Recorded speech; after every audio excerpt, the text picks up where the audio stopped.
Hello and welcome to the latest Lukozer retro game review video. Now this one is a little bit different.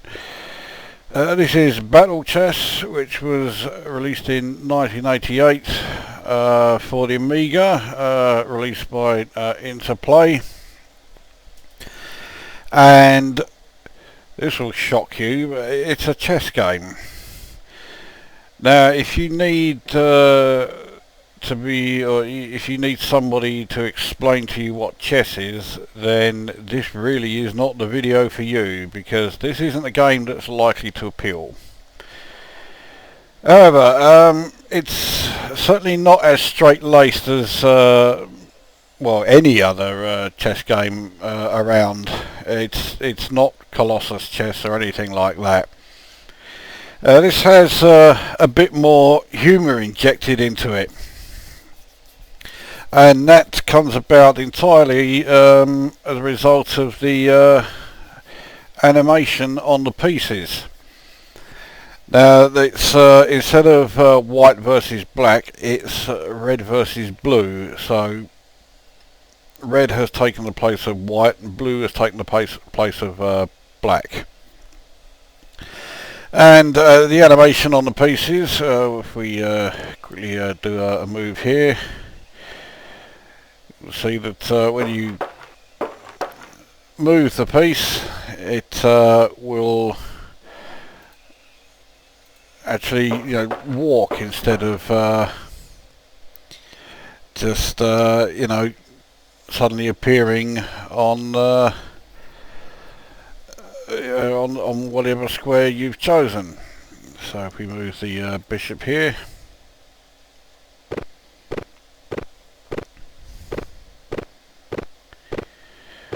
obviously to show the features a bit more, it's probably better if I moved the blue pieces. So if we move the knight here,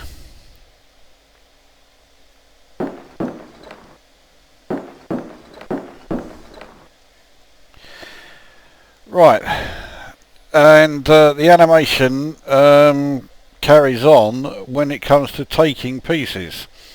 Now, I have actually set up this board. You have the option to do that. If you have a look there under disk, there you go, set up board. So that's what I've done. You can also take back a move and then replay it. You can get the computer to suggest a move, and if you're playing against a computer opponent and you think he's taking too long, you can select forced move.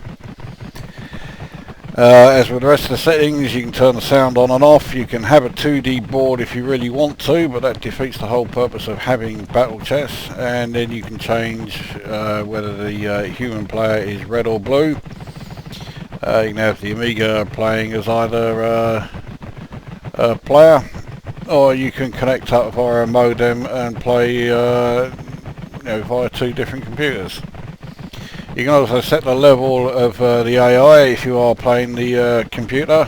Obviously novice is extremely easy. Novice falls for the 4-move checkmate. In fact, so does level 1.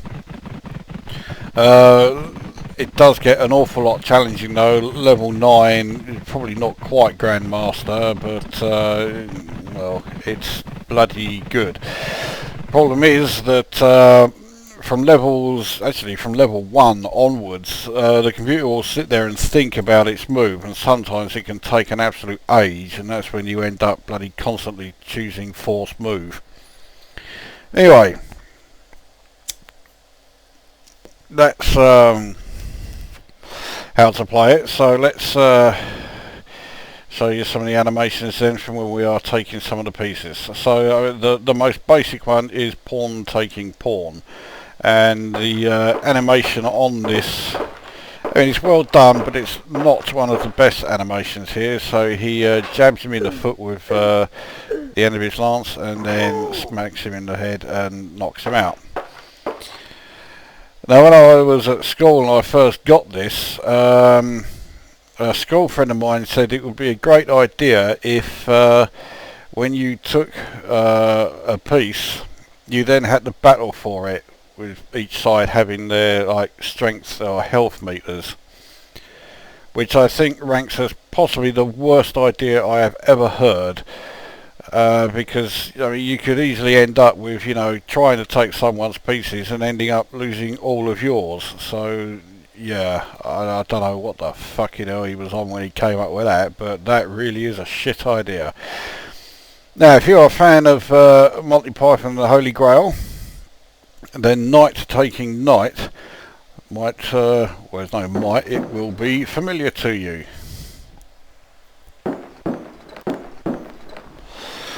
So, there they are, slugging away, and he takes off one arm, takes off the other arm,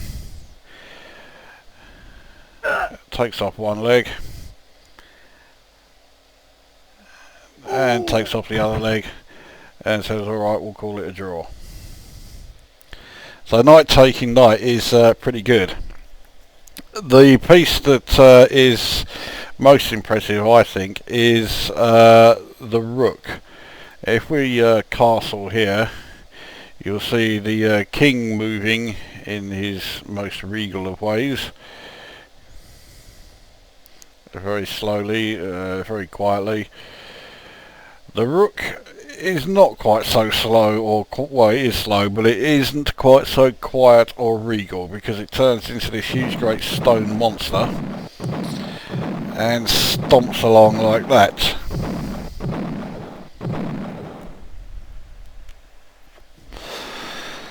So if we try another move where someone else is taken,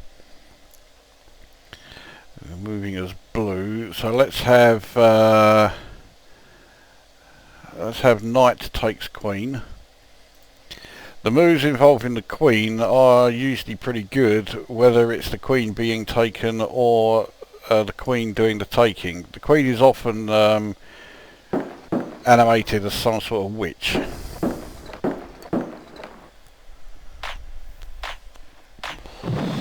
There you go. So she tried to cast a spell, but it rebounded off the shield and she got turned into a dragon. So the best move, I think, is rook taking queen, which we will show here.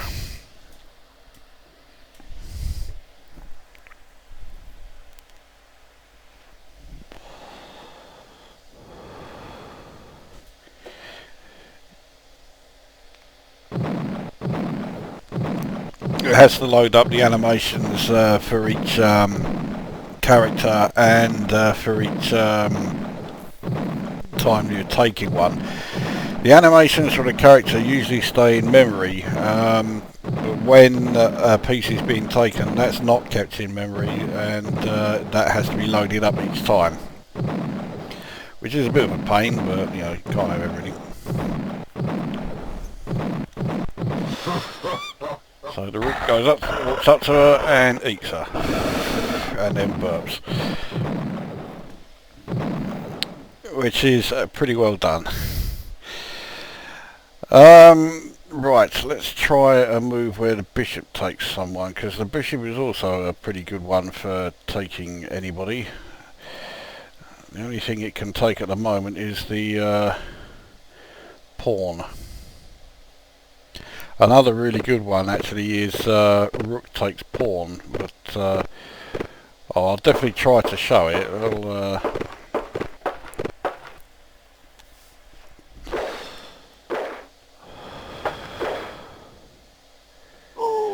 So the bishop just stabs the pawn in the head, so that one's not quite so impressive.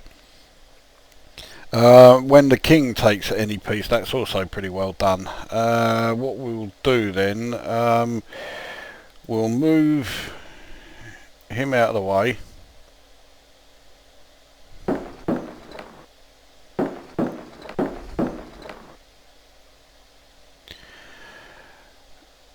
Now, bollocks, how am I going to be able to do this? I'll tell you what I'll do. Let's do another move where somebody takes someone. So we'll do bishop takes bishop. This is quite the battle with them using their bladed scepters. or mitres, or whatever they're fucking called. No, the mitres, I think they wear on the head, isn't it?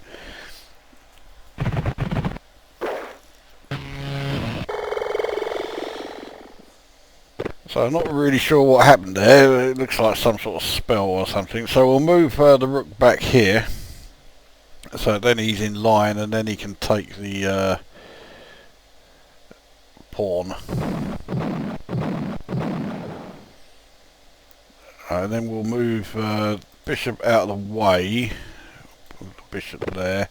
So then you can see the animation when the rook takes pawn a lot more clearly. There's not actually a lot of animation in this move, but it is still brilliantly done.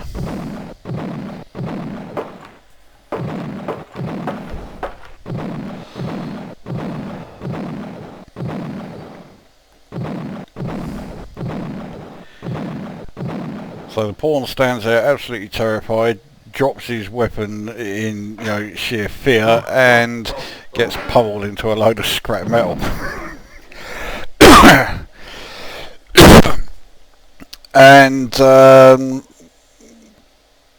further on with that one, the rook taking knight is quite similar to it as well. Let's see if I can move everyone around so that I can show you that animation. Yeah.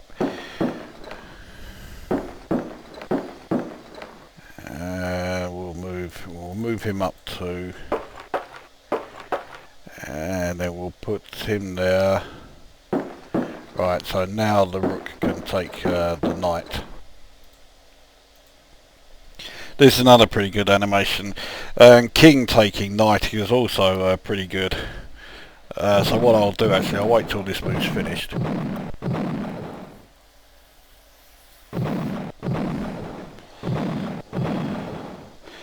And he pummels him in the ground, so he's now just ahead with the feet there. Again, very much Tex Avery sort of inspiration there, the old cartoon violence. But it looks great. The animations, I think, is extremely well done. What we'll do, we'll take back. Now we'll take him with the king. This also has very much cartoon style graphics, cartoon style animation here.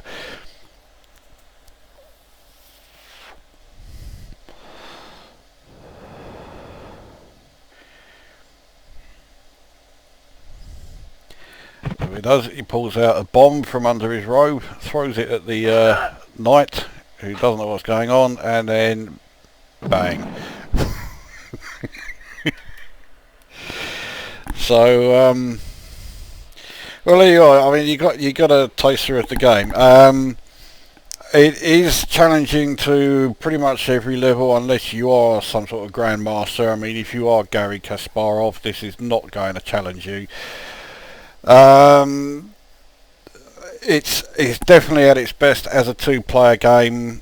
Where it really stands out is definitely in the animation of the each piece, and especially the animated moves when one piece takes another. It's brilliantly done. I do like playing chess. It is the ultimate strategy game. And this is my favourite chess game of all time, simply because it combines the you know, the pure strategy of chess with you know, some great animations, which are, you know, often pretty funny, and it's just, you know, it's a welcome change from the usual, you know, very straight-laced routine that chess often is. So that is Battle Chess, and fuck it, we'll do one more move. We'll show Rook takes Bishop. The Rook basically just flattens him. But yeah, that is Battle Chess. I will give it 8 out of 10. I think it's a fantastic chess game, and as I say, it really stands out amongst all the other ones. Purely because, you know, it's different. It's a fun chess game. It doesn't take itself completely seriously. So there you go, that is Battle Chess for the Amiga. 8 out of 10, highly recommended. So that brings this video to an end, and we will see you at the next one.